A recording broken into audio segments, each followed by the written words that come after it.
Hey guys, welcome to my channel. I hope you're all doing very well. So I have been watching a bunch of movies and TV shows so far in 2023, but unfortunately I haven't had a chance to review most of them here on this channel. So you know what that means. This is the perfect opportunity to come out with yet another volume of what I've been watching, just to kind of catch you guys up on all of the movies and TV shows that I have been checking out over the last few months. And for today's video we are going to be focusing on the TV show side of things, where I'm going to be reviewing I think about 5 shows that I have checked out over the last few months. I'm going to give you guys some mini reviews just to let you know my thoughts and feelings on them.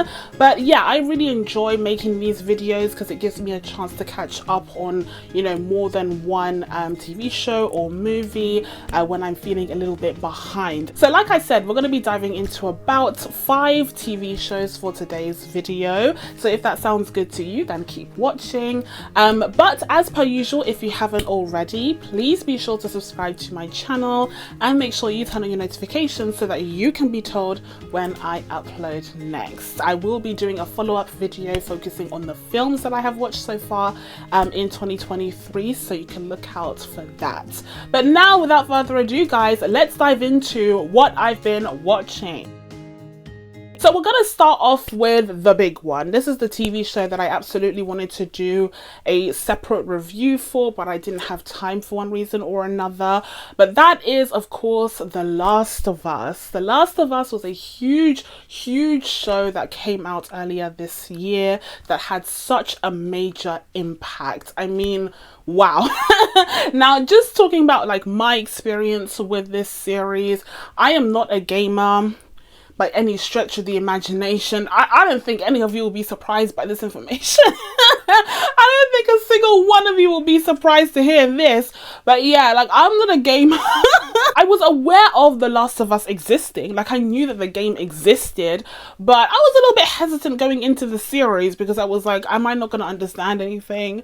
Am I going to be confused? Am I going to be lost, dazed and confused? Like, what's going on here? But it turned out I needn't have worried because it was such an incredible series that I enjoyed from start to finish, and I was really pleasantly surprised by this outcome.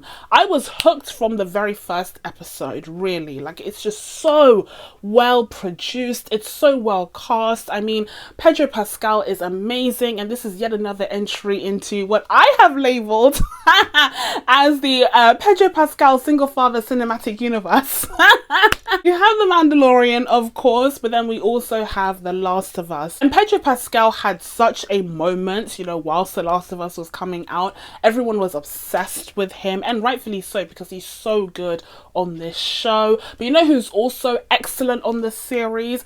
Bella Ramsey. Bella Ramsey gives a phenomenal performance on this show. I mean, truly just excellent. And there are episodes, especially in the latter half, where she is the main focus. You know, she is the main character and she's doing a lot of the heavy lifting acting wise, and she kills it each and every time. And I remember when she was announced, there were people, naysayers, people saying, oh, why didn't they go for another young girl, for various reasons that I don't even want to entertain right now. But I was so happy to see the producers of the show stand up for her and say she was literally the most talented person that auditioned. Like, she was incredible. And after seeing her performance on the show, I completely understand why, because she absolutely nailed it. Now, because of my lack of knowledge about this series, you know, I had a vague understanding that it was like a post-apocalyptic world, but I didn't know anything about the quadriceps, didn't know anything about, listen, side note, I already have a fear of mushrooms. Like, I claim to be allergic to mushrooms. I'm not literally allergic to mushrooms, but like, you ain't gonna catch me eating mushrooms, you know what I mean? Like, that was never my reality. But after seeing this, I was like, oh, that's never gonna happen now. Okay, fungi can stay the hell away from me. And I do remember watching that Vox video, by the way, of that fungus that took control of the ants. I think it was like a few years back that it was trending, or it went viral. viral, but just seeing that video kind of be turned into an entire series where it can be affecting, you know, human beings as well, and taking control of human beings, seeing the design of the quadriceps as well, you know, from the video games. I mean, that was just an incredible interpretation of the game. And, you know, going back to what I was saying before, you know, because I don't have a lot of understanding of the Last of Us sort of lore, I did watch a bunch of YouTube videos to kind of, you know, get more understanding and get a bit of background information about the series. And I feel like it enhanced the experience as well. I haven't done that since like watching WandaVision, where I wanted to, you know, get more intel on what was going on each week. And so to me, The Last of Us was just a really great sort of stretch of television, not just because of how great the series was, but also because I was like really engaged and I really wanted to learn more. And I was watching these YouTube videos, you know, talking about references to the game and giving us a side by side of, you know, what they did in the game versus how they interpreted it in the series. And that further made me appreciate the lengths at which the creators of the show went to really pay homage and really pay respect to the video games. And it certainly helps that the creator of the game was, you know, also working on the show, as well as the guy from Chernobyl. And Chernobyl was one of my favorite things that HBO has ever produced. So honestly, I shouldn't be surprised that this series worked so well, but it did, and I am. Now, whilst I think overall the series was brilliant, I did of course have some favorite episodes and some least favorite episodes. So starting off with my favorite episodes, I mean, number one has to be episode 3. I mean, it has to be episode 3. Episode 3 was perfection. Episode 3, I mean, I don't have to tell you guys, but, you know, if you want to hear my thoughts on it, it was good. You know, everyone that was saying it was one of the best episodes of television ever, yeah, they were correct. Yeah, I would agree. I would concur. Episode 3 was truly phenomenal in the way that it chose to tell the story of Bill and Frank. I think it delivered such a beautiful but heartbreaking love story in this post-apocalyptic world, and it just made for such a standout episode in the series. I love the way that it approached this topic, and also in terms of having this, you know, LGBTQ representation of this couple, I think was just so beautifully done. I mean, I just did my reaction for the Marvels trailer where I talked about how representation is welcome and it's wonderful and important, but if you don't have good quality storytelling, then you're kind of doing a disservice to it. But here we have a great example of how this excellent story, this beautiful world building was done in this episode, and it was a boon, it was an advantage for this kind of representation. And this is definitely going to be an episode that's pointed to for many years to come as an excellent example of gay representation on TV, and I just love that. It's so deserving of that. Another favorite but heartbreaking episode of mine would have to be the one with Sam and Henry. Oh my god. Oh my, Sam and Henry? Like, there was a point where everyone was just like, oh, so The Last of Us is gonna make us cry every week, I see. Okay, cool. Get your tissues out. Like, the episode with Sam and Henry, nah. No. I was just heartbroken when Sam turned. I think Sam is the younger one, right? Like, oh my god. My heart was ripped out of my chest, guys. Like, nah. This series made me cry so many times. But I think I cried the hardest with that episode. So it was just, again, it's just so well crafted, so well written. The characters, you know, even though they only appear for a couple of episodes, you feel like you know them, you feel like you relate to them, and you love them and care about them. And so when something happens like that at the very end, it means so much much more, and it's just so much more heartbreaking. I was more invested in Sam and Henry than I have been for characters that have appeared for seasons upon seasons of a show. Like, that's just how strong the writing and the performances were. And another favourite episode of mine would also have to be episode 1. I think it did an excellent job setting up the series. I think that opening scene with the scientists from the 60s talking about how, you know, the virus is not really the biggest threat that humans have to worry about. We should also be worried about fungi. And he's talking about, you know, the idea of contraceptives then, and the whole kind of series of events that play out where, you know, the outbreak starts.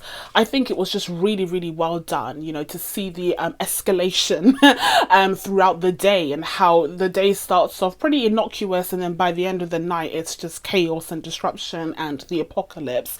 I think that was really, really well set up for the entire show, and it really set the tone for not only, you know, the themes and the story, but also the level of quality that we would come to expect for the rest of the series. And when it comes to my least favorite episodes of the series, like I said, it's still an excellent series even at its worst, but I will say I did notice a kind of drop in, not quality, but my engagement a little bit after the Sam and Henry episode. Maybe it was because I was traumatized. No, but I do think that the first kind of 5 episodes were really, really strong, but then after episode 5, I think it perhaps lost sight of the vision just a little bit. I do agree that there could have been a few more scenes with the infected and the different levels of the infected, like that massive chunky guy that we got.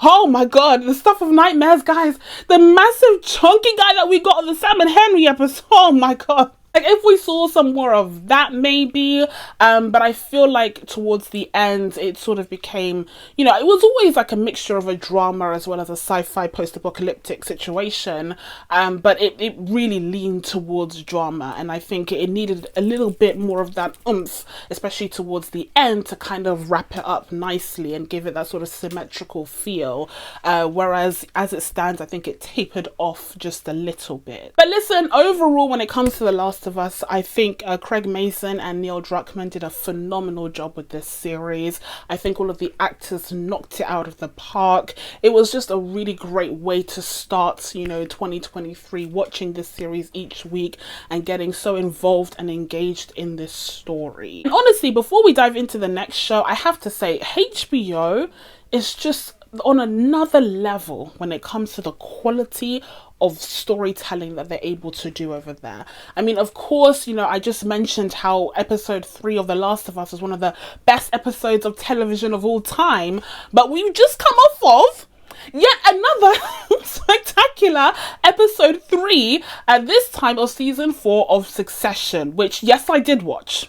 Yes, I did watch. Okay, I'm going to be diving into Succession in the future, but just to give you guys my thoughts, my quick thoughts here, it's good.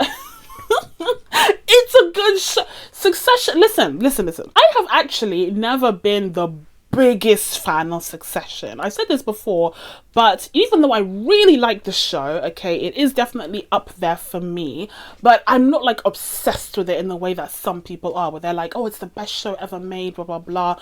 I'm like, yeah, it's really good, but I think there's a little bit of repetition. I think there have been instances where we've kind of circled the drain a little bit when it comes to the storylines.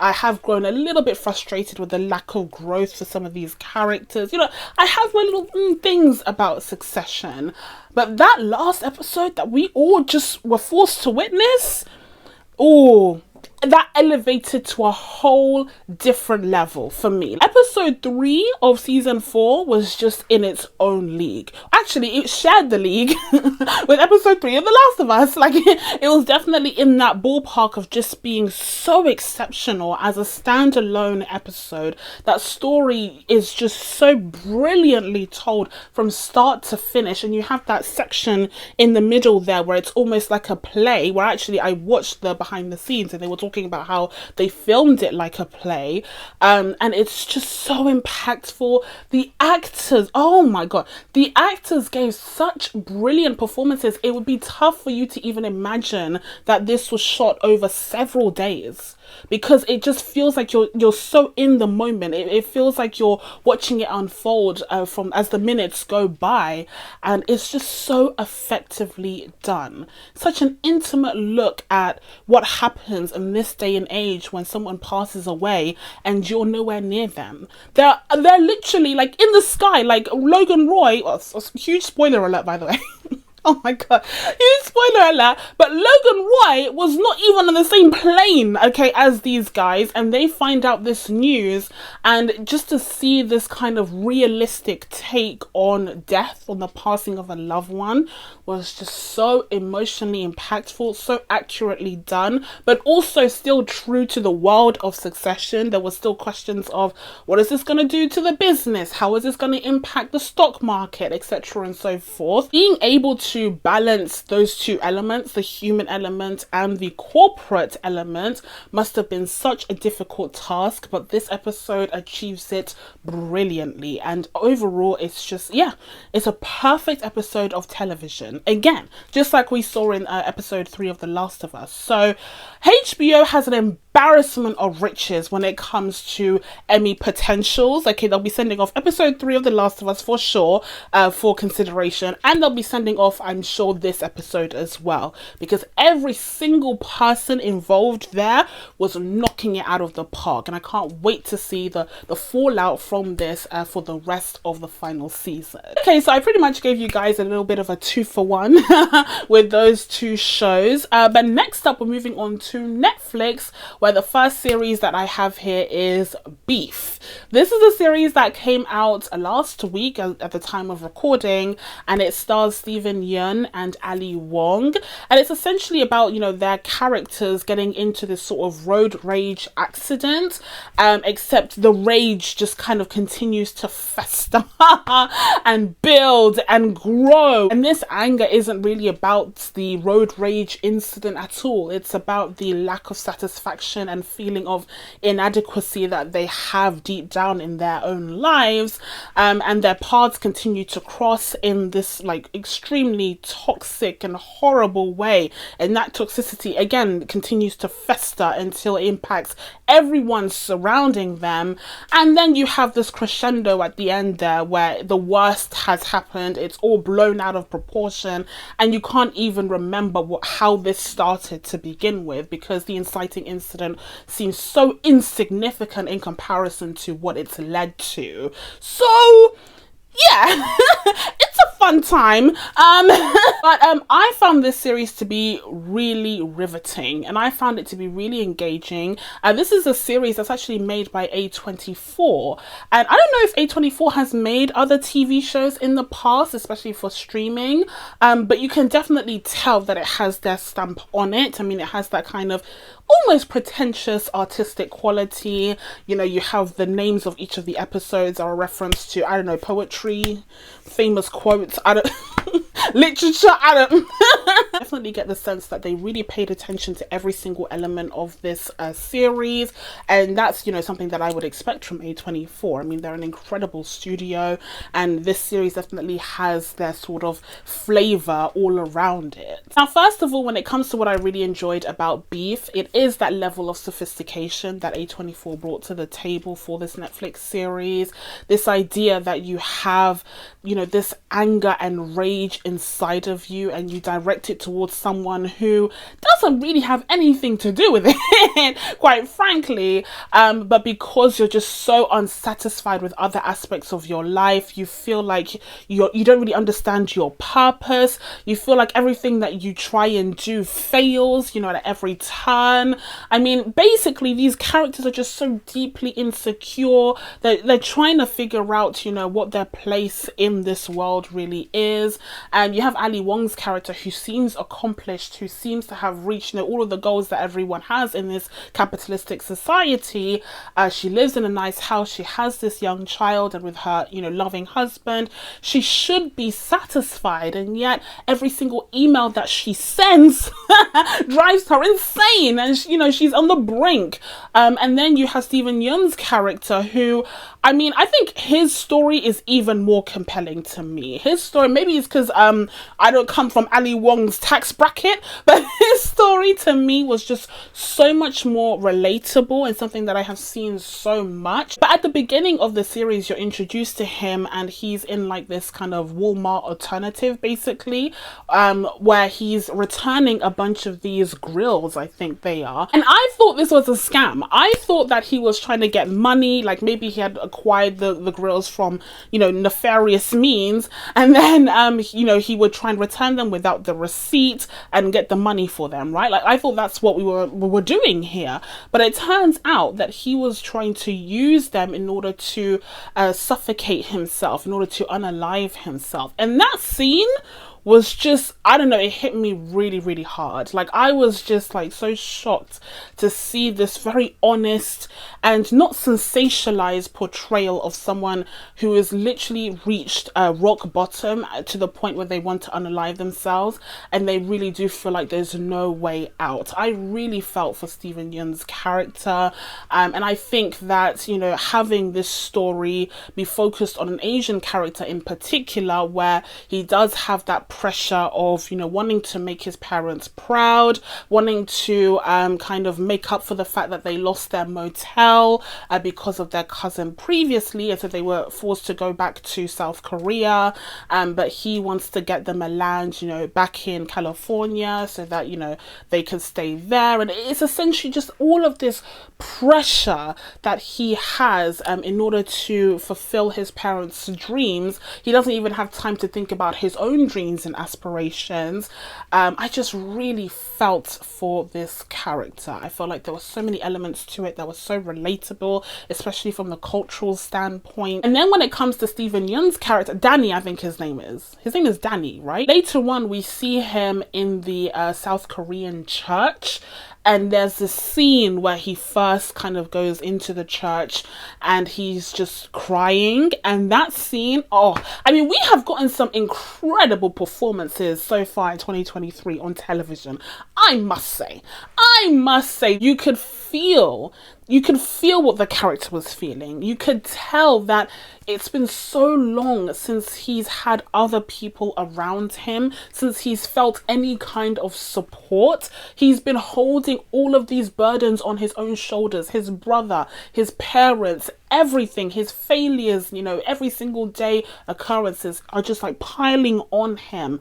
And so being in that church and being in that community for that moment just helped alleviate that, and you could see that in his eyes. You could see how much that meant to him in that moment. It truly was a spiritual experience for him, and that scene was just so impactful. So Steven Yeun gave an incredible performance, you know, in that moment and throughout the entire show, and so did Ali Wong. I wanted to really highlight how amazing Ali Wong was in this show, because even though I found her character to be less relatable, I still think that Ali Wong, her performance on this show was just absolutely phenomenal. It varied from being, you know, hilarious to unlikable to sexy and charming to nerdy and awkward. Like, the character had such depth and variety, and I didn't know that Ali Wong was, you know, capable of such a performance, because she's a great comedian, but I've never seen her in such a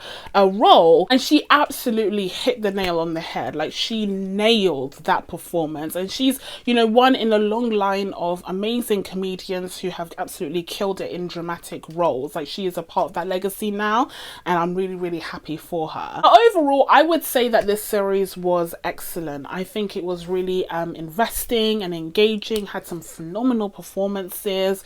It's not huge in scale, but I think it does a good job of diving into both Amy and Danny's sort of psyches, getting into depression, anger, frustration with the world, dissatisfaction, how all of those feelings can fester and you can aim them towards someone and just ruin their lives, you know, because you don't want to face what's going on in your life. You want to focus in and hone in on that other person, and that's what they do to each other, and thereby both combusting, you know, spontaneously combusting together. I will say, if there were any negatives to the series, I did prefer the first half over the second. So endings are hard, okay? Endings are difficult. I felt like with the first half we had a really nice gradual build up with the frustration and the pranks and the tomfoolery that was going on, and it kind of had like a cheekiness element of like these crazy fools, these crazy cats, you know what I mean?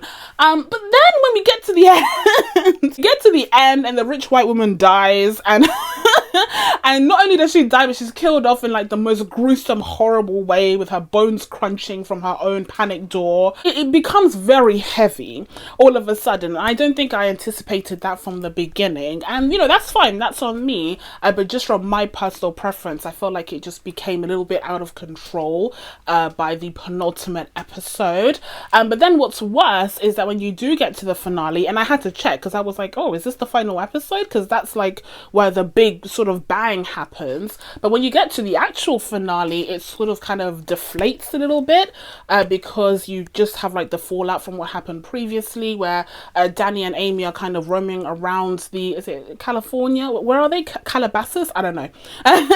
Miami? I don't know. no, it's in California for sure. But they're kind of roaming around the desert a little bit, kind of lost and broken and injured and shot, and they get poisoned at one point, and they have, you know, hallucinations, and to me that was just a little bit underwhelming for a finale, considering the previous episode that had happened. So even though I wasn't fully on board with some of the choices in that previous episode, I feel like it made for a more apt finale than the actual finale of the series, which ended up being a little bit underwhelming, all things considered. Okay, so sticking to the Netflix theme, next up we have You season 4 parts 1 and 2. I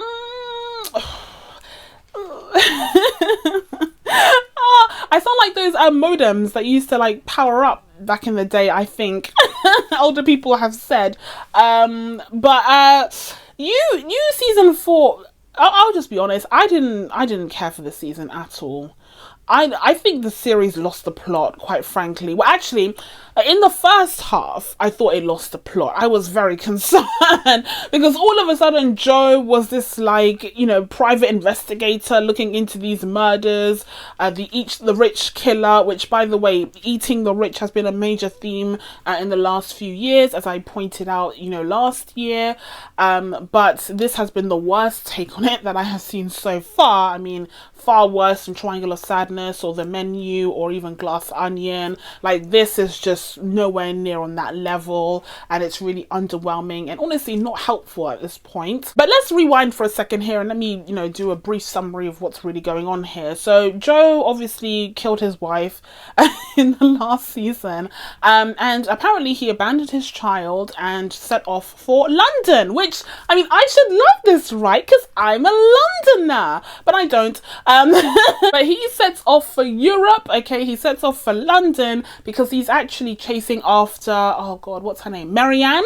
Yeah, he's chasing after Marianne, who tried and, you know, run away from the insanity, from the foolishness that is Joe's situation.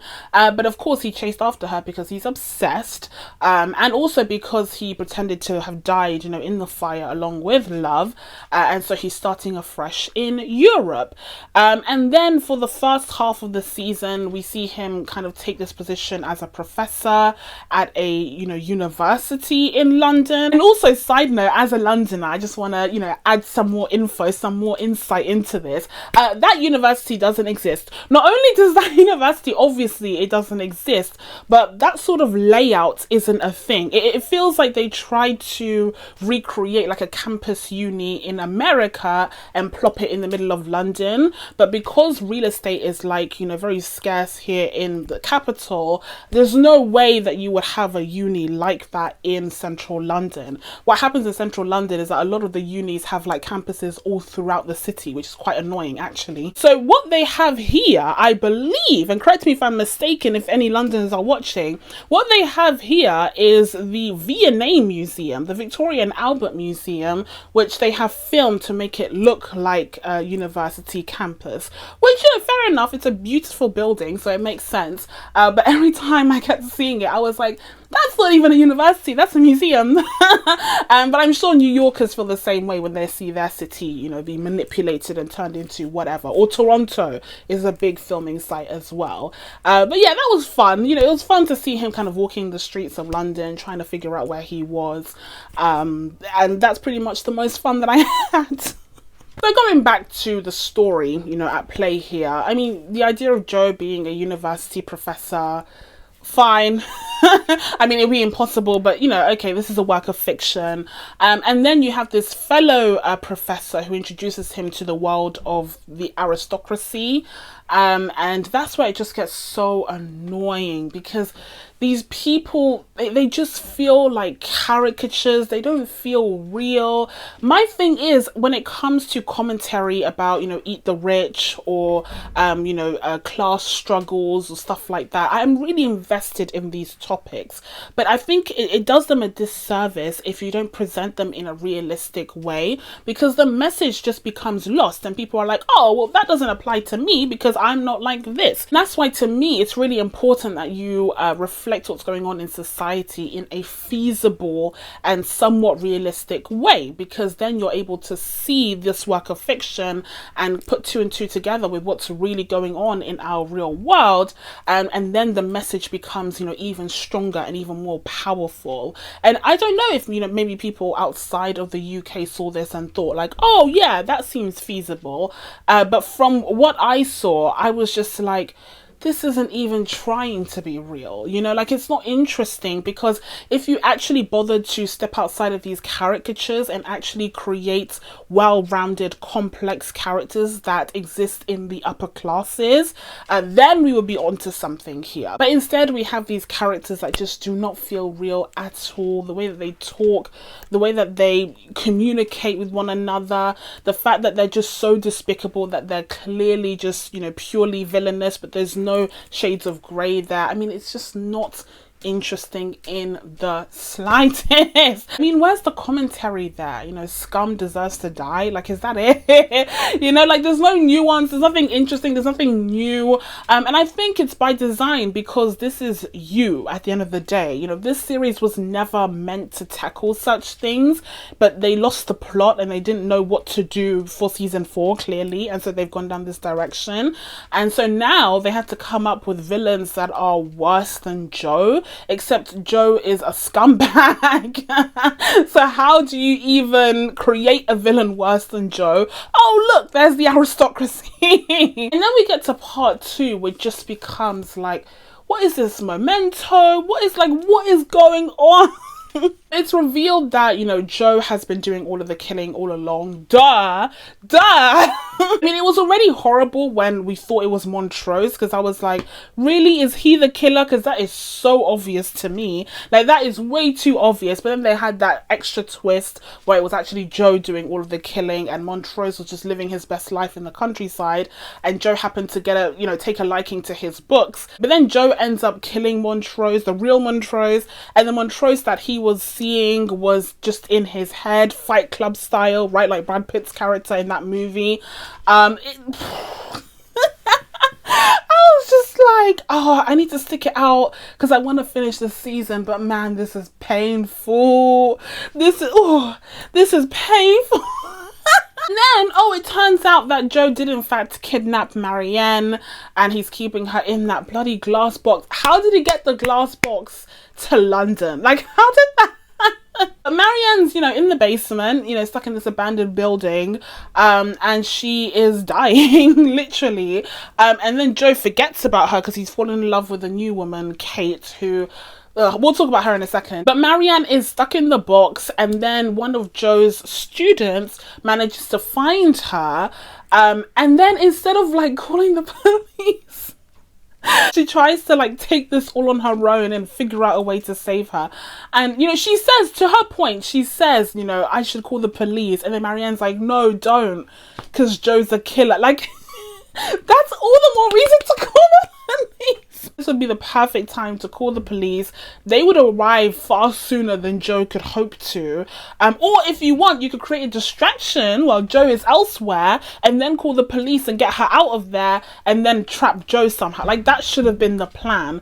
But, you know, of course, because this is Joe's show, they can't do that. And so they have to come up with a stupid reason for why, you know, they can't just call the police and get Marianne out of there to the point where she's, you know, risking starvation. I mean, it's just dumb.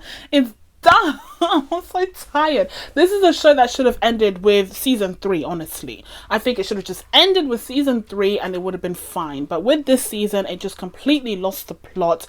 And they tried to tie in, you know, the previous seasons, you know, with Joe being the stalker and this like hopeless romantic character, with his new love interest, Kate, who is rich and from a, you know, wealthy family, but hates herself because her dad is some kind of warmonger or I just really did not like the character, and I really didn't like her storyline.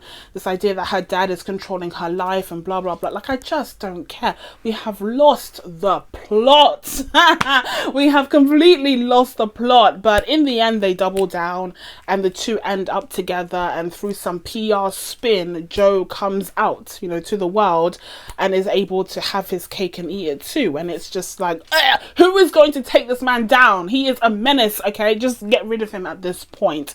I'm glad that the next season is the last one. This season was not great. I feel like it should have ended with season 3, but since we are on the last season, I hope they do justice to this story and really wrap it up in a satisfying way. And I hope Joe ends up either dead or in prison like he deserves, because at the end of the day, let's not forget, he is the bad guy. Okay, so for the next series, we're actually moving away from Netflix and on to Peacock with Poker Face. So Poker Face was this sort of murder mystery series created by the king of murder mysteries himself, Rian Johnson, and starring Natasha Lyonne. Now, this series centers on Natasha Lyonne's character, who has the ability to tell when someone is lying. Apparently, it's been compared to shows like Columbo. I don't know what Columbo is, but I'll take your word for it.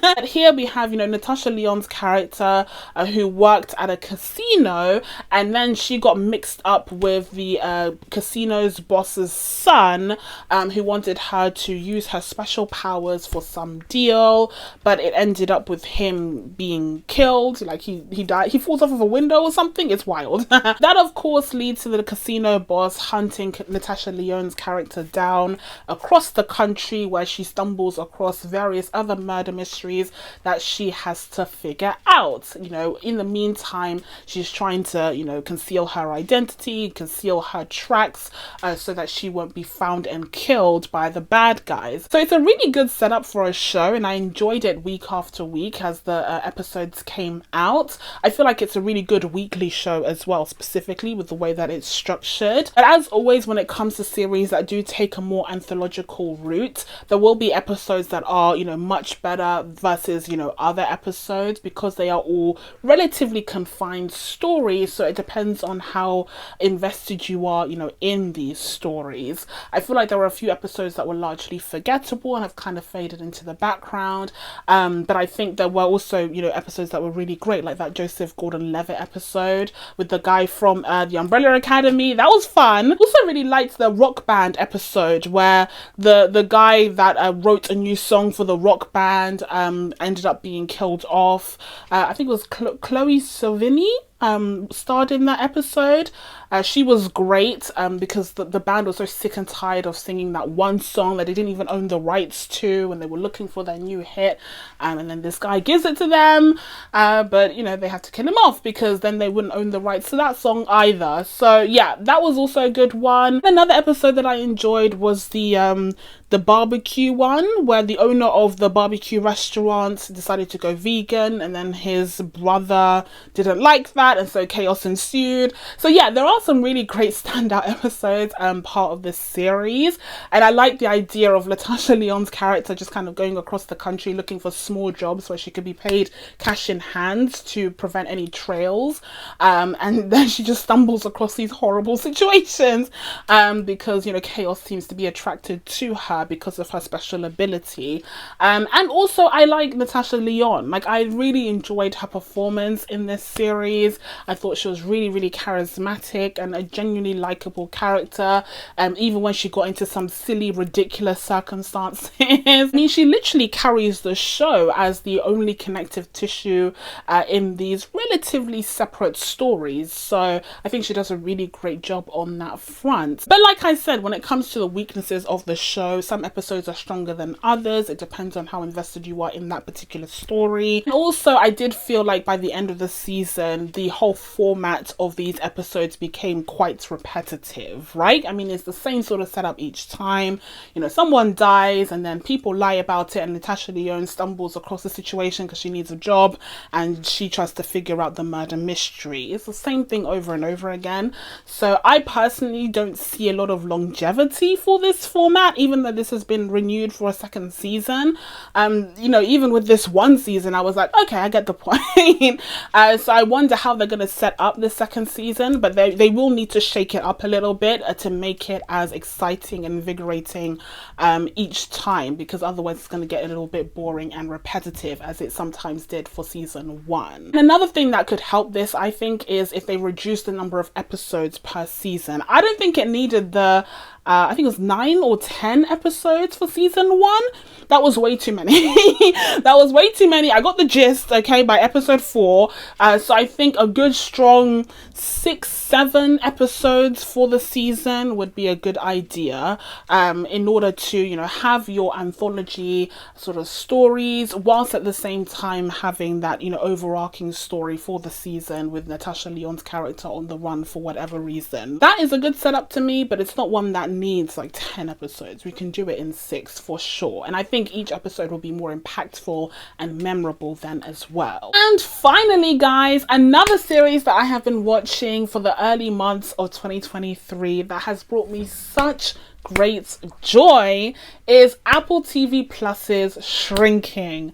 Oh my goodness. Shrinking is a delight, okay? I mean, there's not much to say here other than it's such a great series. I believe it was created by Brett Goldstein, who is Roy Kent off of Ted Lasso, which is a series that has a very similar vibe. But it stars Jason, not Sudeikis, the other Jason, Segel, and also co-stars none other than Harrison Ford. And honestly, and it kind of shook me when I realized this, but I think it's the first, actually it's not the first, I'm not crazy, but it's one of the first performances that I've seen from Harrison Ford. Because I haven't watched any Indiana Jones. I did watch the Star Wars. Okay, fine. So aside from Star Wars and aside from Blade Runner, the first Blade Runner, I haven't really seen too many Harrison Ford movies. So when I watched, you know, Shrinking, it gave me a little bit of an insight into this new up-and-coming actor's abilities. And I have to say, the guy has talent. Like, this Harrison Ford kid is going places, let me tell you. But listen, I really enjoyed Shrinking. It's this really great, contained story of Jason Segel's character, who is a psychologist or psychiatrist perhaps, and you know, he works at this firm where he's helping out his patients, but he is in a bad state himself because his wife died the year prior, and so he's with his, you know, daughter, his teenage daughter, and he's just making a wreck of things at the beginning.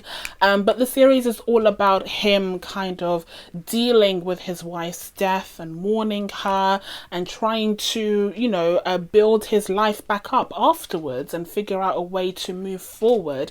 And of course, because he's a psychologist himself, he has patients relying on him. He's trying to, you know, try new things with his patients as well, and they're not all necessarily ethical or reasonable, but he just really wants to reinvent reinvigorate his life after spending that year just in a pit of despair and mourning. The series has a phenomenal supporting cast. We have Jessica Williams, who is absolutely fantastic on the show. I loved her.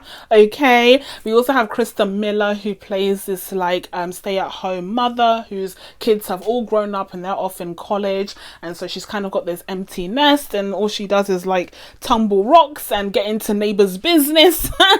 But she's also been a huge help to Jason Segel's daughter, who of course lost her mother, and so she has been providing that sort of motherly love and care for that daughter during the year that she's been grieving her mother. So she's a really important presence in this little community. But all of these characters are just so fun, they're so funny. The series is just so kind of heartwarming and really light, even though it deals with some heavy topics, and I just really enjoyed it week after week. Like, it was such a great weekly watch. And I think in general you're starting to see a pattern here, because a lot of these series were, you know, weekly releases, and so it feels like we're kind of going back in time here when weekly releases were the norm. And I actually discussed, you know, different release strategies that streaming services have been trying out last year in one of my videos, but yeah, it's interesting to see how we've kind of circled back to weekly releases being the preference. I think for me it's just been something that I've looked forward to each week, is, you know, knowing that there's a show that I really like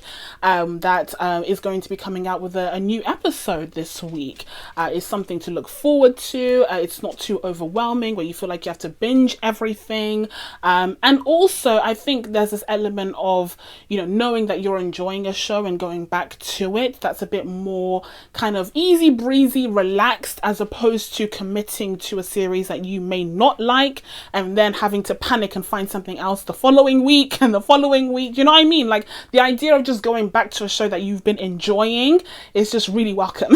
That's how I felt about all of these shows, you know, Last of Us, Shrinking, Poker Face, all of these weekly drops. That's how I feel about Abbott Elementary, which is coming to a close for its second season as well, and I'm also definitely watching. I just really enjoy that feeling of like, oh, there's this latest episode of a show that I really like.